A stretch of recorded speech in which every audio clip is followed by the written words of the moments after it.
दोस्तों अक्सर हम सुनते रहते हैं रिच पीपल और पुअर पीपल के बारे में। रिच लोगों की ग्लोरियस लैविश लाइफस्टाइल और उसके अगेंस्ट पुअर लोगों के लाइफ स्ट्रगल्स। लेकिन क्या हमने कभी इस बात पे ध्यान दिया है कि आखिर वो कौन सी ऐसी चीज़ें हैं जो इन दोनों क्लासेस को एक दूसरे से अलग करती हैं? क्या ऐसा फर्क होता है रिच लोगों के माइंडसेट में पुअर लोगों के माइंडसेट से कंपैरिजन में? अगर किसी का माइंडसेट पुअर है तो क्या उसे चेंज किया जा सकता है? और जब हम रिच वर्सेस पुअर की बात कर रहे हैं तो हम एग्जैक्टली किन लोगों के बारे में बात कर रहे हैं? दोस्तों रिच पीपल और पुअर पीपल के बीच जो सबसे बड़ा डिफरेंस है वो 3 फीचर्स में बता सकते हैं। पहला है माइंडसेट, दूसरा है एटीट्यूड और तीसरा है आउटलुक ऑफ लाइफ। इस बात से कोई फर्क नहीं पड़ता है कि आप कितने यंग हो या कितने बूढ़े हो चुके हो, आपके पास कितना पैसा है या आप कितना ज्यादा लोन में डूबे हुए हो। लाइफ में एक पॉजिटिव एटीट्यूड होना और एक सेल्फ सफिशिएंट माइंडसेट होना जिंदगी में बहुत ही ज्यादा जरूरी होता है। और वो कौन से ऐसे डिफरेंसेस है जो रिच लोगों को पुअर लोगों से अलग करते हैं, उन्हीं के बारे में आज के वीडियो में हम बात करने वाले हैं। तो सबसे पहला डिफरेंस है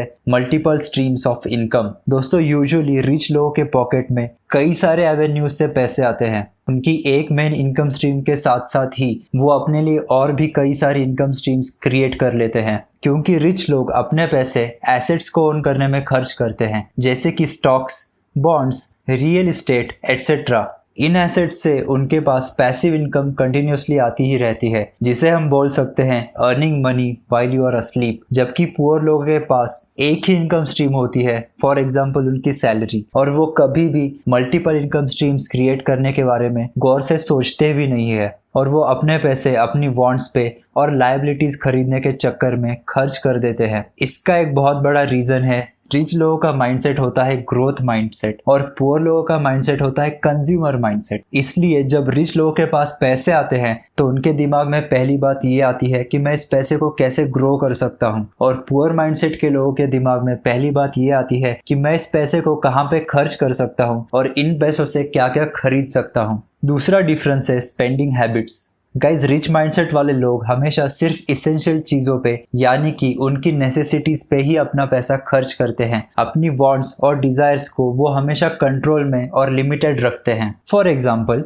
अगर वो किसी ग्रोसरी स्टोर में मिल्क लेने जा रहे हैं तो वो सिर्फ मिल्क लेके ही वापस आ जाएंगे। अगर उनके पास ऑलरेडी एक सही से चलने वाला मोबाइल फोन है तो वो कभी भी किसी भी न्यूली लॉन्च्ड फोन पे पैसे खर्च करने की जरूरत महसूस ही नहीं करेंगे, क्योंकि उनका फोकस ट्रेंड फॉलोइंग पे नहीं बल्कि नेटवर्थ पे होता है। On the other hand poor mindset वाले लोग हमेशा अपने नेसेसिटीज के साथ साथ ही डिजायर्स पे भी बहुत सारा खर्चा कर देते हैं। अगर वो किसी ग्रोसरी स्टोर में मिल्क लेने जा रहे हैं तो इसके बहुत ही ज्यादा चांसेस है कि वो अपने मिल्क के साथ साथ चॉकलेट्स, कुकीज, चिप्स या फिर कोई और चीज जरूर लेके आ जाएंगे। यूजुअली पुअर माइंडसेट वाले लोग उनके मीन्स के बियॉन्ड स्पेंड कर देते हैं, क्योंकि उनकी स्पेंडिंग्स ज्यादातर प्री प्लान नहीं बल्कि इम्पल्स होती है, और उनका फोकस नेटवर्थ की जगह ट्रेंड फॉलोइंग पे होता है, because they care a lot about their so called image. अब बात करते हैं तीसरे डिफरेंस के बारे में, जो कि है सेविंग्स और इन्वेस्टमेंट्स का। दोस्तों रिच माइंडसेट वाले लोगों का फोकस हमेशा रहता है उनकी ज्यादा से ज्यादा इनकम सेव करके उसे कहीं पे इन्वेस्ट करने पर। इसके लिए उनके पास एक प्लान रेडी होता है, वो कितने पैसे किन चीजों पे कहाँ पे खर्च करने वाले हैं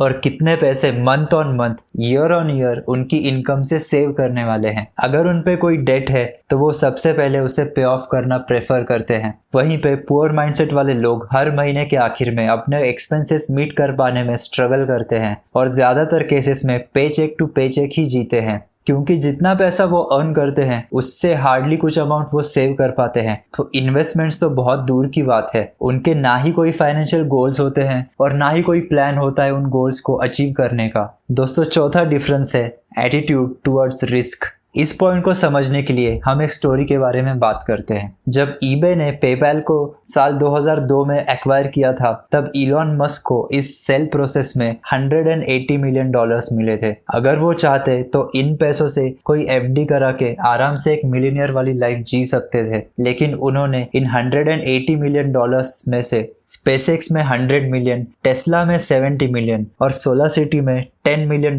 इन्वेस्ट कर दिए, लेकिन वो जानते थे कि ये कैलकुलेटेड रिस्क है and if it pays of तो वो मिलियनियर से बिलियनियर भी बन सकते हैं और आज वो दुनिया के सबसे रिच पर्सन है। यही फर्क होता है रिच माइंडसेट और पुअर माइंडसेट में रिस्क मैनेजमेंट को लेके। जब भी कोई अपॉर्चुनिटी डोर पे नॉक करती है लेकिन उसमें थोड़ा सा भी रिस्क है तो पुअर माइंडसेट वाले लोग हमेशा सेफ्टी ढूंढते हैं, लेकिन रिच माइंडसेट के लोग उस अपॉर्चुनिटी में जो भी रिस्क है उसे मैनेज करते हुए अपॉर्चुनिटी को ग्रैब करते हैं। पांचवा डिफरेंस है एटीट्यूड टुवर्ड्स लर्निंग। दोस्तों, रिच पीपल हमेशा कुछ भी नया सीखने के लिए हमेशा रेडी रहते हैं। उनके दिमाग में कभी भी ये नहीं आता कि आई नो एवरीथिंग, क्योंकि वो जानते हैं कि जितना ज़्यादा वो नई नई बातें सीखेंगे, खुद को एजुकेट करेंगे, उतने ही ज़्यादा स्किल्स वो एक्वायर करेंगे और स्किल के साथ साथ ही अपनी कमाने की एबिलिटी को भी इम्प्रूव और इंक्रीज करते रहेंगे। वो कभी भी किसी की भी एडवाइस लेने से शर्माते बिल्कुल भी नहीं है, चाहे वो आदमी कितना भी छोटा हो या कितना भी बड़ा।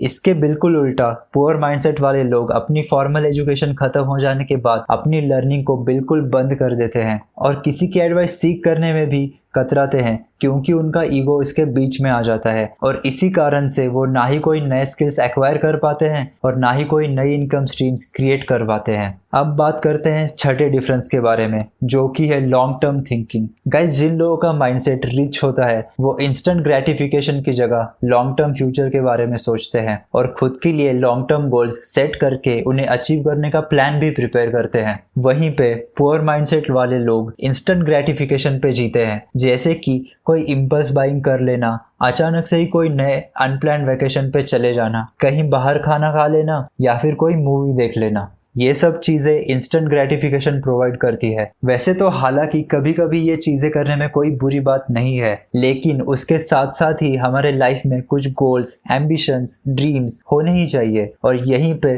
पुअर माइंडसेट वाले लोग पीछे रह जाते हैं और हार्डली अपने फ्यूचर के बारे में सोचने को तवज्जो देते हैं। इसीलिए कहा जाता है कि money works for the rich and the poor works for the money. दोस्तों, अब बात करते हैं सेवेंथ और फाइनल एटीट्यूड के बारे में। किसी भी सिचुएशन में पॉजिटिव एटीट्यूड का होना जिंदगी में सफलता पाने के लिए बहुत ही ज़्यादा ज़रूरी होता है। अगर हम हर काम में, हर एक सिचुएशन में या फिर हर एक चीज़ में सिर्फ नेगेटिव साइड ही देखने लगेंगे तो हम लाइफ में शायद कभी आगे बढ़ ही नहीं पाएंगे। और पुअर माइंडसेट वाले लोगों के साथ भी यही होता है, they lack in this positive attitude. और इसके बिल्कुल अपोजिट, अगर रिच माइंडसेट वाले लोगों के सामने कोई प्रॉब्लमेटिक सिचुएशन भी खड़ी हो जाती है तब भी वो उस सिचुएशन से बाहर निकल के हमें लाइफ में आगे कैसे बढ़ना है और हम इसके लिए क्या प्लान कर सकते हैं इसके बारे में सोचते हैं। इसीलिए रिच माइंडसेट वाले लोग लाइफ में सक्सेस आसानी से अचीव कर पाते हैं और पुअर माइंडसेट वाले लोगों को सक्सेस के लिए बहुत ही स्ट्रगल करना पड़ता है या फिर सक्सेस उनकी पहुंच से हमेशा दूर ही रह जाता है। दोस्तों, आपका माइंडसेट शायद रिच माइंडसेट हो सकता है या फिर पुअर माइंडसेट या फिर दोनों का मिक्स्ड, और ऑनेस्टली कहूँ तो दैट इज कम्प्लीटली ओके। सबसे इम्पोर्टेंट स्टेप ये है कि हम कहाँ स्टैंड करते हैं इस बात को जानना और हमें यहाँ से लाइफ में कहाँ पे प्रोसीड करना है इसके बारे में सोचना। क्या आप अपनी पूरी जिंदगी पैसों के लिए काम करना चाहते हैं या फिर पैसों को काम पे लगाना चाहते हैं, ये पूरी तरह से आपके हाथ में है। अगर आपका माइंडसेट पुअर माइंडसेट से मिलता जुलता है तो कोई परेशानी की बात नहीं है, आप इसे जरूर चेंज कर सकते हो। हालांकि माइंडसेट रातों रात चेंज नहीं हो सकता, लेकिन अगर हम कोशिश करें तो इसे ग्रेजुअली चेंज जरूर कर सकते हैं। अपने आप को हमेशा एक पॉजिटिव स्टेट ऑफ माइंड में रखिए। आप इसमें मोटिवेशनल वीडियोस की भी हेल्प ले सकते हैं और आजकल मार्केट में रिच माइंडसेट और पुअर माइंडसेट के बारे में कई सारी बुक्स अवेलेबल है, उन्हें भी आप रीड कर सकते हैं। At the end of the day ये आपकी लाइफ है और पूरी तरह से आपके हाथ में है कि आप इसे कैसे स्पेंड करना चाहते हो। आपके फाइनेंसिस की केयर जिस तरह से आप करते हो उस तरह से दुनिया में कोई और नहीं कर सकता। इसलिए I would request you to take control of it today and get started because it is never too late to start. I hope आज का ये वीडियो आपको पसंद आया होगा और पसंद आया होगा तो लाइक बटन को ज़रूर प्रेस कर दीजिए। वीडियो से रिलेटेड कोई बात आपको अच्छी लगी हो तो हमें कमेंट करके ज़रूर बताइए। अपने दोस्तों और फैमिली के साथ इस वीडियो को शेयर ज़रूर कीजिए और चैनल पर नए हो